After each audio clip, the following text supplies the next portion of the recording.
Hello everyone. আজকে আমরা রাকিবুল হাসান, একজন ব্র্যাক গ্র্যাজুয়েট যে নর্দার্ন ইউনিভার্সিটি বাংলাদেশে লেকচারার হিসেবে কাজ করছে, সিএসসি লেকচার হিসেবে কাজ করতেছে, তার ইন্টারভিউ এক্সপিরিয়েন্সটা শুনবো। সো ফার্স্ট একটু জিজ্ঞেস করে নিই, রাকিবুল হাসান কেমন আছো? এই তো আলহামদুলিল্লাহ আমি ভালো আছি। তুমি কেমন আছো আকিব? এই তো চলতেছে। অফিস কেমন যাচ্ছে? অফিস এই তো সব মিলিয়ে ভালোই। এখন যেহেতু আবার ঈদ চলে আসছে, সো ঈদের জন্য বন্ধ আমাদের অলরেডি দিয়ে দিয়েছে, সো বন্ধ কাটাচ্ছি আর কি। আচ্ছা আচ্ছা। সো তাহলে আমি একটু বোর্ডে চলে যাই, হ্যাঁ? আচ্ছা আচ্ছা। আচ্ছা, বোর্ডে চলে যাওয়ার আগে সেগমেন্ট আমি ইউজুয়ালি তিনটা করে থাকি, সেই তিনটা একটু সেগমেন্ট লিখি। ফার্স্টে হচ্ছে সার্কুলার, দেন ডকুমেন্টস, লাস্টে হচ্ছে ইন্টারভিউ। আচ্ছা, এর আগে হচ্ছে আমার চ্যানেলে যেহেতু জুনায়েদ ফারাবি আরেকজন ব্র্যাক গ্র্যাজুয়েট যে হচ্ছে তার নর্দার্ন ইউনিভার্সিটিতে কাজ করতেছে, তার এক্সপিরিয়েন্সটা শেয়ার করেছিল।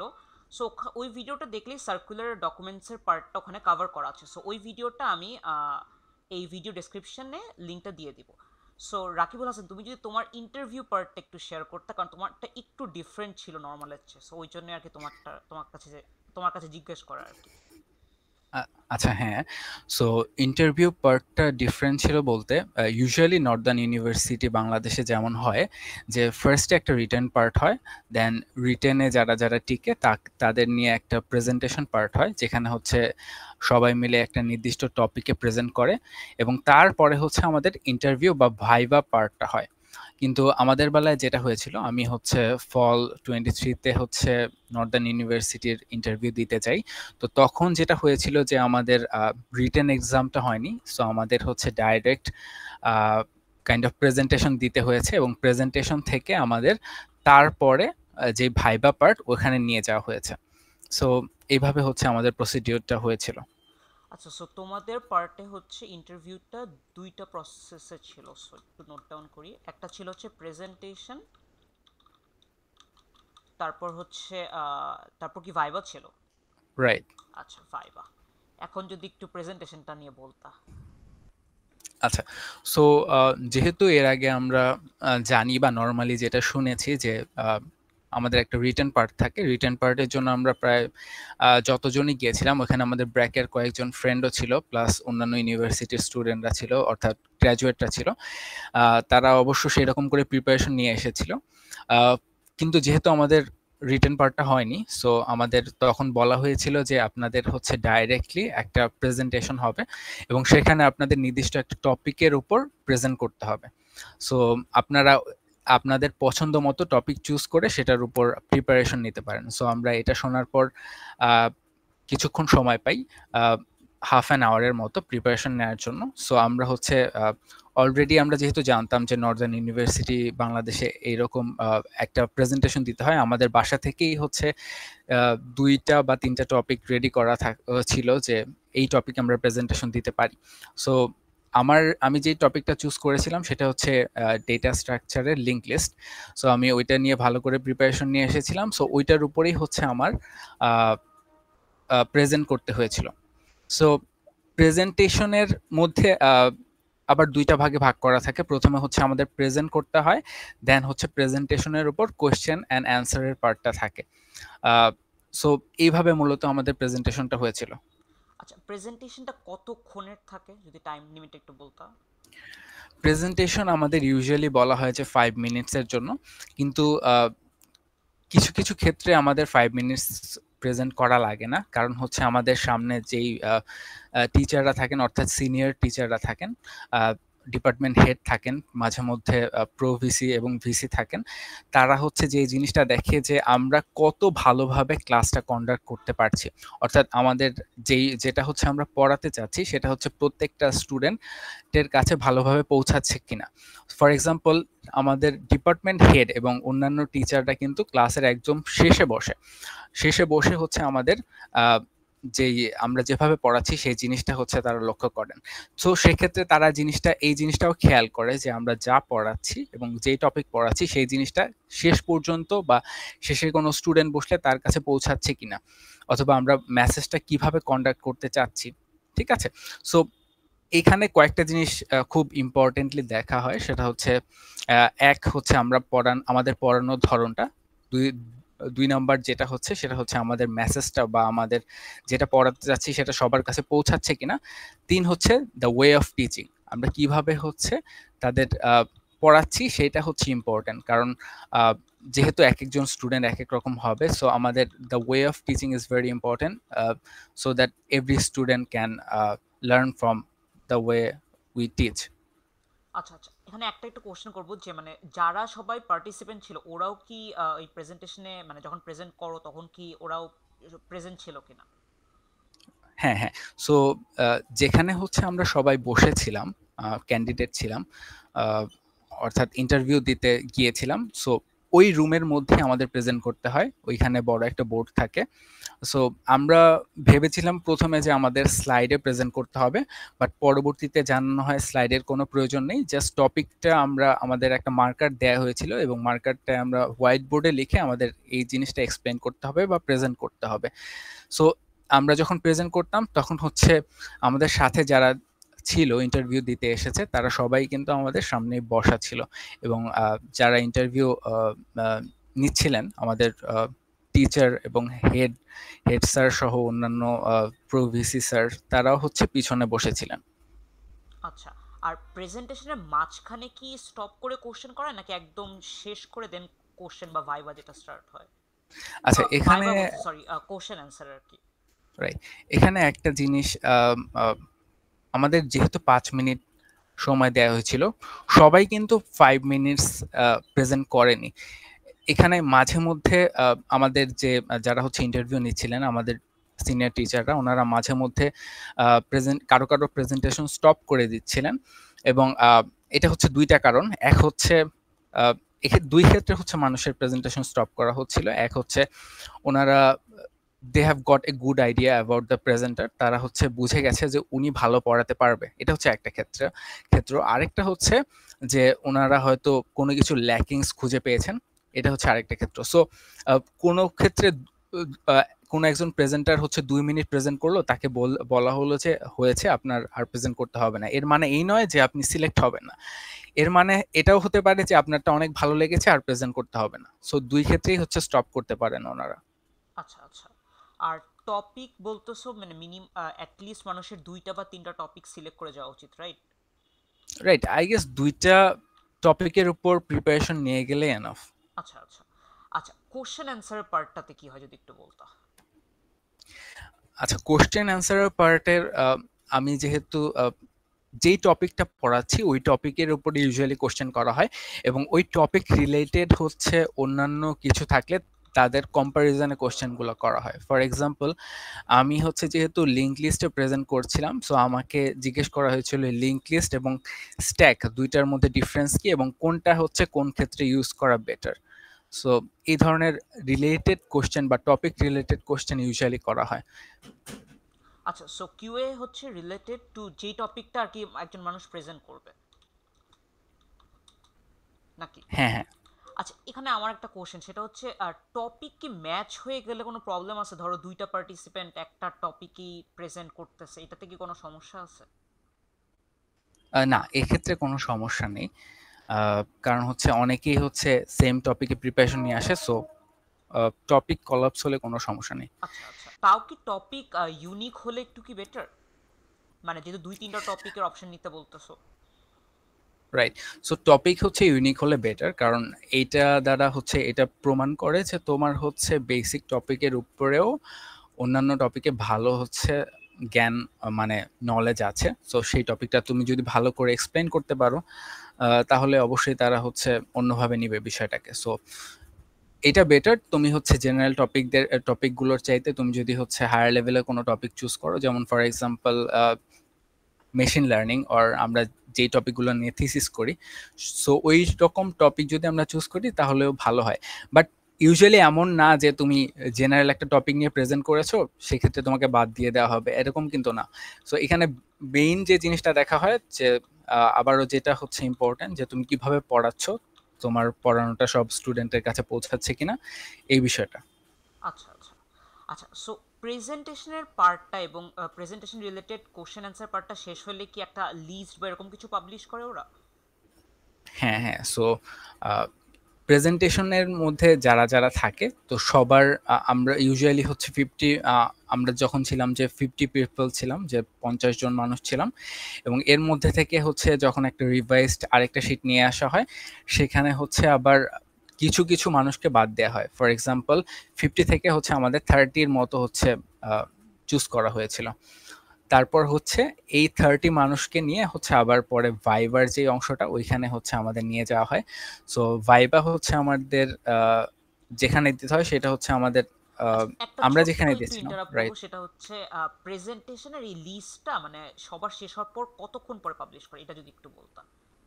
আচ্ছা, এই জিনিসটা হচ্ছে এক্ষেত্রে নর্দার্ন ইউনিভার্সিটিতে যখন আমরা যাই সকাল সকাল হচ্ছে আমরা ইন্টারভিউ দিতে গিয়েছিলাম। সো আমাদের প্রায় মনে হয় 10টার সময় হচ্ছে শুরু হওয়ার কথা ছিল, আচ্ছা বাট শুরু হতে হতে আমাদের হচ্ছে প্রেজেন্টেশনের পর্বটা 10:30 বা 11টা বেজে যায়। সো প্রেজেন্টেশন শেষ হতে হতে তোমার হচ্ছে 12টা বা একটা একটার বেশি বেজে গিয়েছিল। সো ধরো হচ্ছে একটা বেজেছিল, এবং তারপর আমাদের বলা হয়েছিল যে কিছুক্ষণ ব্রেক দেওয়া হবে এবং ব্রেকের পরে হচ্ছে আমরা হচ্ছে নেক্সট পার্টটা শুরু করব। সো এই ব্রেকের মধ্যে আমাদের কিছু স্ন্যাক্স দেওয়া হয়েছিল নর্দার্ন ইউনিভার্সিটি থেকে, এবং তার হচ্ছে প্রায় 1 ঘন্টা পর হচ্ছে আমাদের একটা নতুন লিস্ট দিয়েছিল যে কারা কারা হচ্ছে নেক্সট ভাইবা দিবে, আচ্ছা আচ্ছা এরকম। আচ্ছা, হ্যাঁ, এবার যদি একটু ভাইবার পার্টটা বলতাম। আচ্ছা, সো ভাইবা পার্টটা হচ্ছে আমাদের আরেকটু পরে শুরু হয়েছে। ফর এক্সাম্পল আমাদের 3টার সময় শুরু হওয়ার কথা ছিল ভাইবা পার্টটা, সেটা শুরু হতে হতে 3:30 মনে হয় বেজে গিয়েছিল। ঠিক আছে? সো ভাইবা পার্টে আমাদের যারা যারা যেই সকল ক্যান্ডিডেটস বা যেই সকল ইন্টারভিউ দিতে যারা এসেছিল তাদের মধ্যে যারা সিলেক্ট হয়েছিল, আমাদের সবাইকে নিয়ে যাওয়া হয় ভিসি স্যারের পাশের রুমে। সো ইউজুয়ালি আমাদের ভাইবাটা ভিসি স্যারের রুমে হয়, এবং সেক্ষেত্রে আমাদের ভিসি স্যারের রুমের মধ্যে আমাদের VC sir, pro VC sir, department head sir, তারপর হচ্ছে আমাদের সিএসি ডিপার্টমেন্টের কোঅর্ডিনেটর স্যারগুলা স্যার থাকেন, এবং তাদের সামনে হচ্ছে ভাইবাটা দিতে হয়। আচ্ছা, মানে ভাইভাতে কি ধরনের কোশ্চেন্স বা কি জিজ্ঞাসা করে, এটা যদি একটু বলতাম। আচ্ছা, ভাইবার কোয়েশ্চেনগুলো যদি আমরা বলি যে কোয়েশ্চেন হচ্ছে পার্সন টু পার্সন অনেক ভ্যারি করে। ফর এক্সাম্পল আমাদের মধ্যে হচ্ছে যখন হচ্ছে একজন মানে ভাইবা দিতে যাচ্ছিল এবং তারা যখন বের হয়ে আসছিল, আমরা হচ্ছে জিজ্ঞেস করছিলাম যে আপনাকে কি কোশ্চেন ধরা হয়েছে বা কি ধরনের কোশ্চেন আস্ক করা হয়েছে। ফর এক্সাম্পল একজন গিয়েছিল, উনি আমাকে বলেছে ওনাকে জাস্ট ওনার থিসিস সম্পর্কে আস্ক করা হয়েছে যে থিসিসে উনি কি কি কাজ করেছেন এবং এগুলো কিভাবে ইমপ্লিমেন্ট করেছেন, এবং হচ্ছে এই কাজটা হচ্ছে কোন কোন জিনিস ওনার থিসিসের কাজে হচ্ছে ইউনিক। আর এরকম হচ্ছে পার্সন টু পার্সন কিন্তু ভ্যারি করে। ফর এক্সাম্পল আমি যখন ভাইবা দিতে গিয়েছিলাম আমাকে কিন্তু কোর্স রিলেটেড কিছু কোয়েশ্চেন করেছিল। ফর এক্সাম্পল আমাকে 331 যেটা হচ্ছে আমাদের অটোমাটা অ্যান্ড কম্পিউটিবিলিটি, ওইখান থেকে কিছু কোয়েশ্চেন করেছিল। সো এখান থেকে আমাকে যে কোশ্চেন করেছিল সেটা হচ্ছে আমাদের ডিএফএ অ্যান্ড এনএফএ, প্লাস হচ্ছে ডিএফএ এনএফ এর এক্সাম্পল কি কি। সো এই টাইপের কোশ্চেন হচ্ছে আমাকে করা হয়েছিল। সো ভাইবাতে মূলত কোর্স রিলেটেড কোশ্চেনও হতে পারে, অ্যান্ড হচ্ছে থিসিস রিলেটেড কোশ্চেনও হতে পারে। এছাড়াও আমাকে আরও কিছু কোশ্চেন করেছিল আমার ইউনিভার্সিটি সম্পর্কে। আহ, সেটা হচ্ছে যে ব্র্যাক ইউনিভার্সিটির, আমরা তো জানি যে বর্তমানে ব্র্যাক ইউ ডুবুরি এবং তারপর হচ্ছে বিভিন্ন প্রজেক্ট হচ্ছে অনেক, যেটা হচ্ছে আমাদের নিয়ে আলোচনা হচ্ছে, রাইট? ফর এক্সাম্পল আমাদের ব্র্যাক থেকে কিন্তু একটা স্যাটেলাইটও পাঠানো হয়েছিল। সো এই সকল প্রজেক্ট নিয়ে হচ্ছে আমাকে জিজ্ঞেস করা হয়েছিল যে এগুলো এগুলোতে তুমি ছিলে কিনা, অথবা এগুলো সম্পর্কে তুমি কতটুকু জানো, এই সকল বিষয়। আচ্ছা আচ্ছা আচ্ছা, এই ভাইবাটা কি কিরকম সময় হয় আর কি, যদিও মনে হয় পার্সন টু পার্সন ভ্যারি করে, তারপরও অ্যাপ্রক্স কতক্ষণ রাখে এক একজনকে? অ্যাপ্রক্সিমেটলি হচ্ছে আহ, 10 মিনিটের মতো রাখে। আবার কেউ কি মানে অনেকে আছে যাদেরকে হচ্ছে 20 মিনিটসও রেখেছে, সো এমনও ছিল। আবার হচ্ছে 10 মিনিটের কমও রেখেছেন, বাট ইউজুয়ালি হচ্ছে 10 মিনিটের আশেপাশে হচ্ছে এক একজনকে ভাইবা নেওয়া হয়েছে। আচ্ছা, তাহলে 10 to 20 মিনিটস একটা নোট রাখি। রাইট। আচ্ছা, আর কোনো কিছু তো তেমন নাই। সো ভাইভার পরে মানে, সো ভাইভাটা হয়ে যাওয়ার পরে নেক্সট স্টেপটা কি মানে? আচ্ছা, ভাইভা হয়ে যাওয়ার পরেও যেহেতু আমাদের huge number of people were present at the viva, so ভাইভাতে যেহেতু আমাদের অনেকেই প্রেজেন্ট ছিল, তার মধ্যে থেকে বাছাই করা হয়েছিল যে নেক্সটে তারা হচ্ছে কাদের কাদের নেবেন। যেমন ভাইভাতে যাদের অনেক পছন্দ হয়, ফর এক্সাম্পল আমাদের একজন প্রথমে যে ইন্টারভিউ দিতে গিয়েছিল তাকে হয়তো অনেক পছন্দ করেছিল আমাদের ভাইভা বোর্ডের টিচাররা। সো ওনাকে ডাইরেক্ট হচ্ছে অফার দিয়েছিল যে আপনাকে যদি বলি যে নেক্সট ফ্রাইডে থেকে জয়েন করতে, আপনি জয়েন করবেন কিনা। সো কেউ কেউ হচ্ছে তখনই কনফার্ম হয়ে যায়, বাট কিছু কিছু পজিশনের জন্য বা কিছু কিছু ফর এক্সাম্পল লাস্ট সেমিস্টারে আমাদের অলমোস্ট সাতজন সাতজনকে নতুন নেওয়া হয়েছিল। সো এই সাতজনের মধ্যে হচ্ছে আহ, আহ, মানে কেউ কেউ হচ্ছে প্রথমে কনফার্ম হয়ে গিয়েছিল, বাট পরে হচ্ছে বাকিদেরকে জানানো হয়। তো এই বিষয়টা হচ্ছে এমনও হতে পারে তুমি সাথে সাথে জেনে যেতে পারো যে হ্যাঁ তুমি অলরেডি কনফার্ম, বা এমন হতে পারে তোমাকে পরে জানানো হবে যে তুমি কনফার্ম হয়েছো কিনা। আচ্ছা আচ্ছা।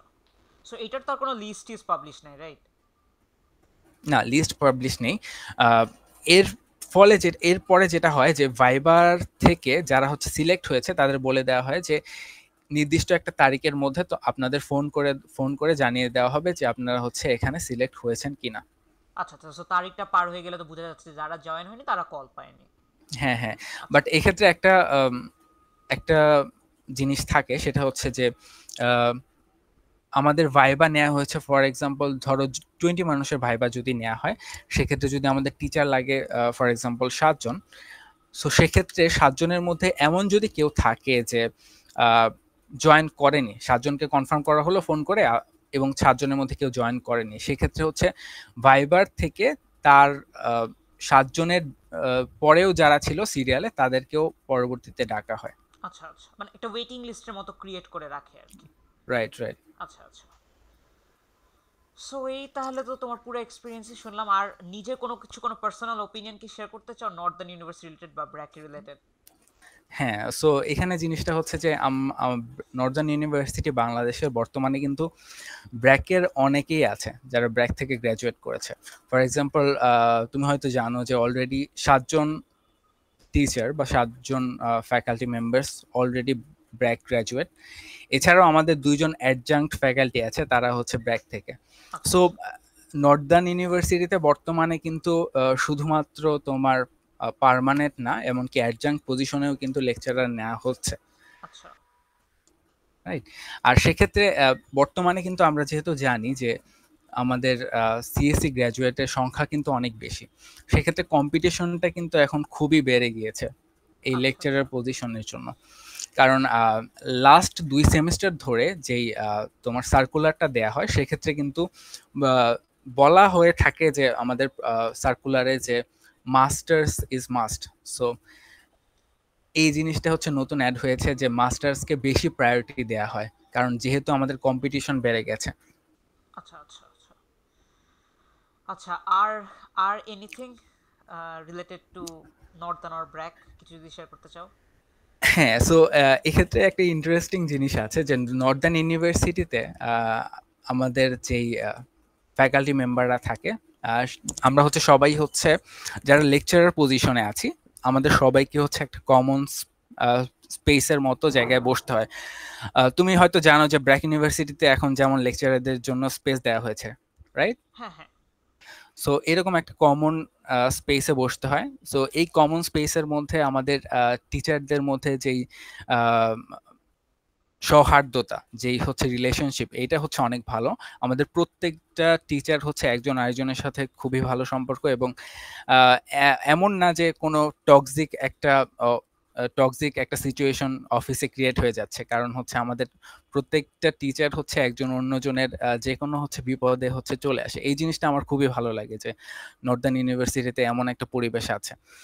আরেকটা জিনিস যে আমাদের ডিপার্টমেন্ট হেড আছেন, sir, so department head sir উনি হচ্ছে খুবই ফ্রেন্ডলি, খুবই সাপোর্টিভ। স্যারের কাছে আমরা যে কোনো প্রয়োজনে হচ্ছে যেতে পারি, যখন ইচ্ছা যেতে পারি। সো এই দিকটা স্যার আমাদের জন্য খোলা রেখেছেন এবং আমাদের এই ফ্রিডমটা আছে।